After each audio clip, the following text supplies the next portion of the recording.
मतलब नीतीश कुमार जी के जाने के बाद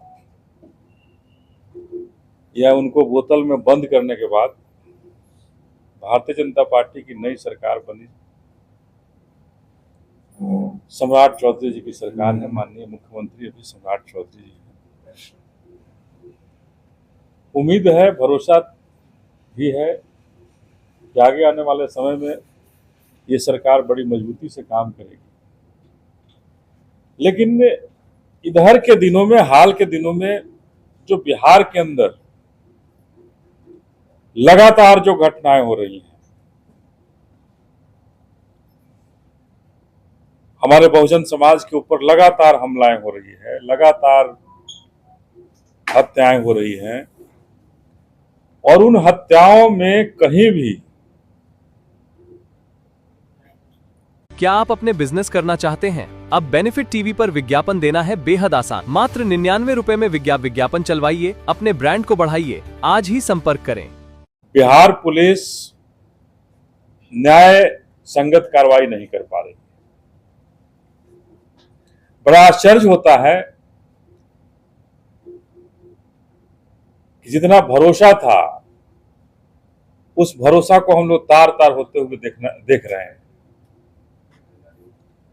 कि आखिर इस बहुजन समाज को कब न्याय मिलेगा। बिहार के अंदर कैसे न्याय मिलेगा, जब हम तो स्पष्ट रूप से कहना चाहते हैं कि इसी बिहार के अंदर भरत तिवारी जी की हत्या होती है। पुलिस के द्वारा इनकाउंटर कहा गया, हत्या हुआ। सब लोगों ने देखा कि भरत तिवारी 24 घंटा तक पुलिस के साथ रिवॉल्वर लेकर के आंख मिचौली खेल रहे थे। लेकिन भरत तिवारी की हत्या हुई या इनकाउंटर हुआ, हम लोग इसमें नहीं जाना चाहते, लेकिन पूरा प्रशासन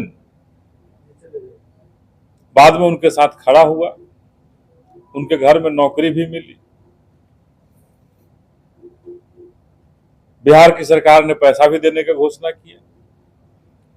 लेकिन जब हमारे बहुजन समाज के साथ जब हत्याएं हो रही है, मारा जा रहा है, पीटा जा रहा है, उन्हें कहीं न बिहार की सरकार कहीं नौकरी देने की घोषणा करती है, न पैसा देने की घोषणा करती है, और न न्याय की उम्मीद, न्याय की संभावना जताती है। जहां भी कहीं बहुजन समाज के लोगों की हत्या हो रही है, वहां इनकाउंटर केस होने का एक सिस्टम चला कि फर्जी केस मुकदमा कर दो उन परिवारों के ऊपर, और उसी में केस कंप्रोमाइज करने का सिस्टम चलेगा। ये फर्जीवाड़ा कब तक चलेगा? हमारे साथ दिनारा से जो अभी चंदेश्वर चौधरी जी की, जो हमारे अभिभावक थे, हम सबों के अभिभावक थे, उनकी हत्या हुई पिछले 5 तारीख को, इसी महीने के 5 तारीख को उनकी हत्या होती है। ये उनके सुपुत्र हैं, ये उनकी बेटी हैं। 5 तारीख को उनकी हत्या होती है। पहले सुबह 6 बजे के करीब हत्या होती है, और हत्या इस कारण से होती है कि लगभग 50 से 60 हजार रुपया वहां के एक उसी गांव के थे, जोगिया गांव के, जिनके यहाँ ये बंधुआ मजदूरी करते थे, मजदूरी का काम करते थे, और लगभग 5-6 साल से वहां काम करते थे। और उस 5-6 साल के काम के दौरान लगभग 50-60 हजार रुपया बकाया था, और वो हमारे अभिभावक चंदेश्वर चौधरी जी को नहीं दे रहे थे, अजीत तिवारी जी, जिनके यहाँ वो काम करते थे। और अजीत तिवारी जी के घर के बगल में अरुण तिवारी के यहाँ, इनके यहाँ काम छोड़ करके घर के बगल में अरुण तिवारी के यहाँ चंदेश्वर चौधरी जी काम शुरू कर दिए। तो ऐसे बीच में अब ये हो गया कि अजीत तिवारी का कहना था कि तुम हमारे यहाँ जब काम नहीं करोगे तो हमारे घर के बगल में काम नहीं है तुमको करने देंगे, हमारे पड़ोसी में तुम, हमारे गोतिया में तुम काम नहीं करने देंगे, और न तुमको पैसा देंगे। इस बीच में काम छोड़े 2-3 महीना हो गया और इस बीच में कई बार उन्होंने जान मारने की धमकी या मारने पीटने का प्रयास किया। विगत 4 तारीख को शाम में इनके मोबाइल पर, जो चंदेश्वर चौधरी जी के बेटे हैं, इनके मोबाइल पर शाम को 5 साढ़े 5 बजे फोन आता है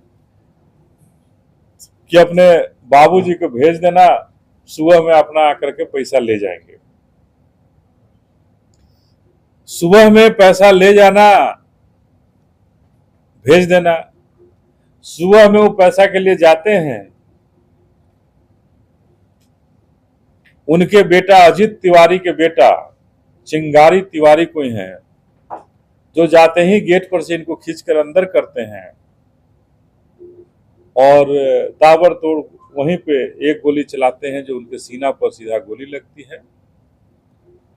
और एक और है केदार चौधरी, यही केदार चौधरी हैं जो साथ में लेकर गए थे, चंदेश्वर चौधरी जी को मोटरसाइकिल से साथ लेकर के गए थे और इन्हीं के सामने चंदेश्वर चौधरी जी की हत्या कर दी जाती है, छाती पर गोली मारकर। और ये जब बचाने का प्रयास करते हैं तो इन पर भी गोली चलती है। फिर किसी तरह से ये भाग करके अपनी जान बचाते हैं और इन पर जो गोली चली थी वहां एक कुत्ता को गोली वो लगती है और वो कुत्ता भी अभी घायल है। पुलिस उसकी इलाज करा रही है। आश्चर्य होता है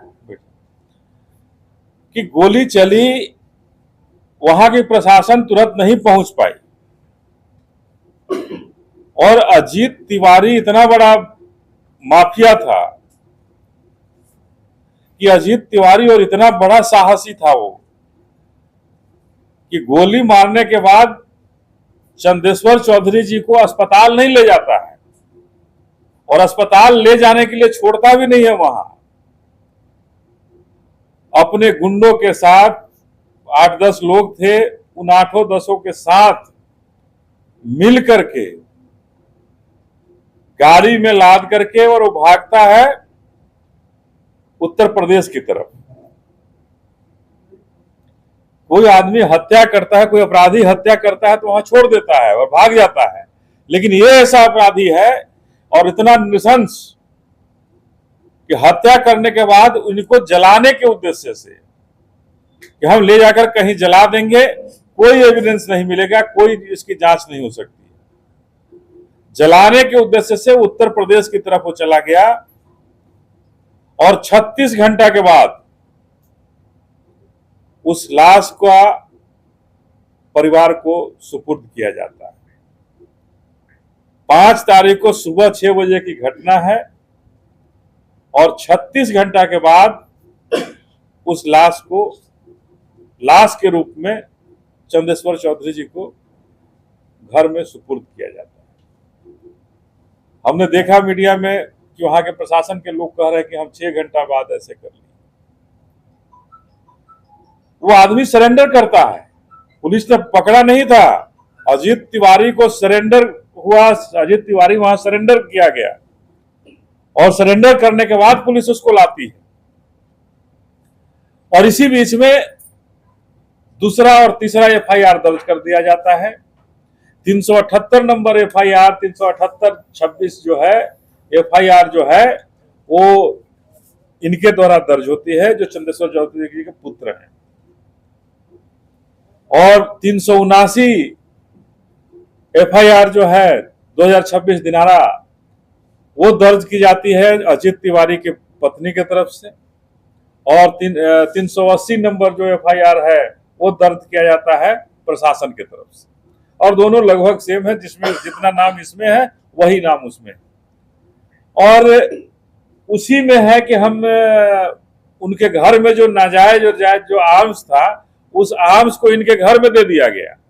मतलब आश्चर्य है कि पुलिस उस आर्म्स को सीज करती है और जिनकी हत्या हो गई उनके घर में आर्म्स दे दिया। ये कहानी भी पुलिस गढ़ती है तो बड़ा मनगढ़ंत, इस तरह की कहानी जहां कोई भरोसा ही नहीं कर सकता। उनके घर उनके घर आर्म्स दे देती है पुलिस। धन्य है बिहार पुलिस।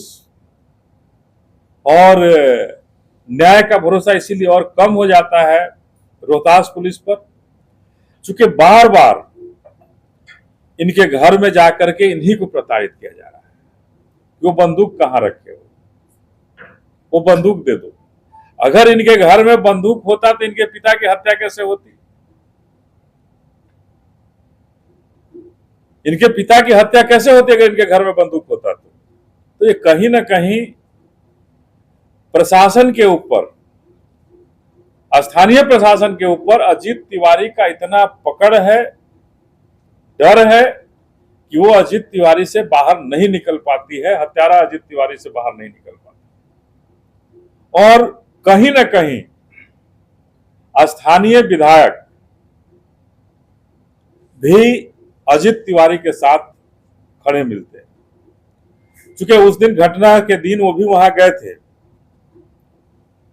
और पुलिस से बात कर रहे थे, और जिस पुलिस से बात कर रहे थे वही लोग फिर इनको लेकर के रात में चला गया थाना पर। इनके पिता की हत्या होती है और इतना पुलिस के आंखों में शर्म नहीं था कि जिसके पिता की हत्या हुई हो उसको ले जाकर के शाम से रात को 1 बजे तक थाने पर बैठाए रखा और सादे कागज पर हस्ताक्षर लेकर के इनको वापस भेज दिया। जब तक सादे कागज पर साइन कराया गया था तब तक चंदेश्वर चौधरी जी को हम लोग खोज नहीं पाए थे, वो नहीं मिल पाए थे। और उसके पहले इनसे साइन लेकर के उन्होंने रख लिया और बाद में उसी सादे कागज पर सिग्नेचर को एफआईआर के रूप में उन्होंने अपने से लिखने का काम किया। तो सीधा सीधा आरोप है कि ऐसे संवेदनशील मामले में पुलिस को बड़ी बारीकी से जांच परख करके आगे बढ़नी चाहिए थी।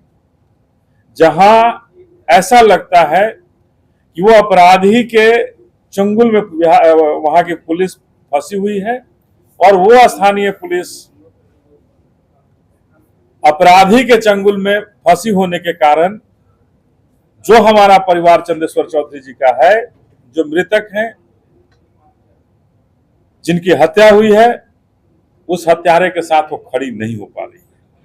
न्याय दिलाने के लिए तनिक भी प्रयास नहीं कर रही है, उल्टे इस परिवार को धमका रही है कि आज न कल तो हम ही तुम्हारा सहारा होंगे, तुमको और कोई सहारा नहीं दे सकता है। बिहार पुलिस और आज अभी ये डीजीपी से भी मिले हैं, मिलकर अपनी बात को रखे हैं और वहां पे भरोसा जरूर दिए हैं।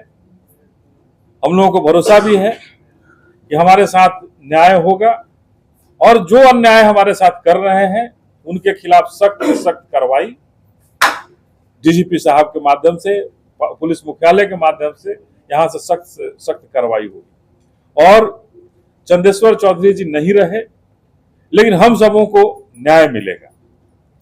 और जो प्रशासनिक दबाव दिया जा रहा है, चाहे वह स्थानीय विधायक का हो या स्थानीय प्रशासन के रूप में, वो उस दबाव को निश्चित रूप से पुलिस मुख्यालय उस पर कार्रवाई करने का काम करेगी। अब विशेष रूप से जो इनके साथ जो वहां की घटना हो रही है, कौन दबाव दे रहा है, कैसे डराया जा रहा है, ये भी इनसे समझ लीजिए। टीवी पर दें अपना विज्ञापन मात्र 99 रुपए में। बिजनेस, दुकान, कोचिंग, हॉस्पिटल, शोरूम या होटल का प्रचार करें। आज ही कॉल करें 94318887 पर।